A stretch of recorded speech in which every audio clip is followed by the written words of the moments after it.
just last week, I'm watching this story. What can you tell me about this Shabana Mahmood, Britain's new Home Secretary, who grew up in Birmingham? What do you know with her, and what are some things to expect in the future with her in charge? Well, she's an Islamist. Simple as. She's an Islamist. We can take what she says. The first thing to come to her, the most important thing, is in Britain. It's not democracy. It's Islam. We need to understand what that means. She signed off on my solitary confinement every 42 days. So with solitary confinement, it's called the Mandela Rule. You're only allowed to be held for 14 days, or the prison only have the ability. They can hold you for 14 days. That's meant to be the limit, but the maximum is 42 days. After 42 days, it has to go to the government, and then because you're not allowed to, and then the government have to sign off. Now, it's Shabana Mahmood, because when I was in prison, she was a justice secretary, who signed off holding me in solitary confinement against the advice of psychologists, of medical teams, of everyone, knowing full well the damage that does to someone. She continued it. That's Shabana Mahmood. We're meant to believe that she's going to stop the boats. She's going to stop the massive flood of Muslim immigration into our country. It's insane. Again, every decision Keir Starmer makes, David Lammy, he's put him in.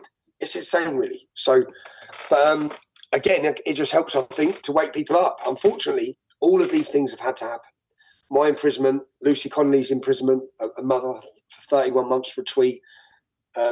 Peter Lynch, who was a granddad, these are the riots after Southport. They say riots.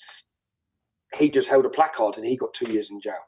So all of these things are what's resulted in the millions you've seen in London this Saturday. Yeah, I mean, it's all everything's played its part from Elon Musk, from Jordan Peterson in an interview to Elon Musk buying X, and lots of bad things that happened. But you needed the situation. I think you needed Joe Biden.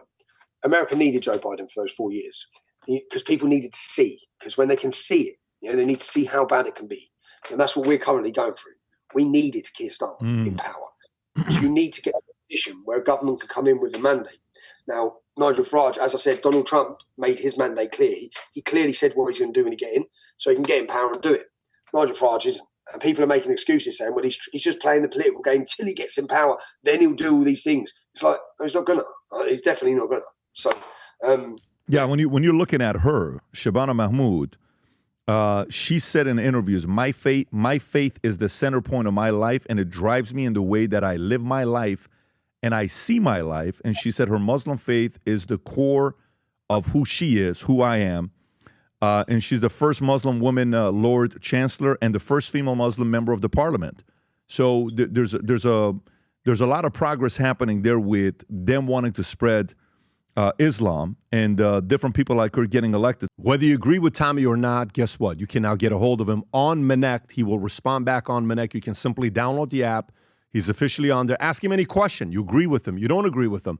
An article, something you saw, but now you can get direct contact with Tommy Robinson on Minect. If you enjoyed this video, you want to watch more videos like this, click here. And if you want to watch the entire podcast, click here.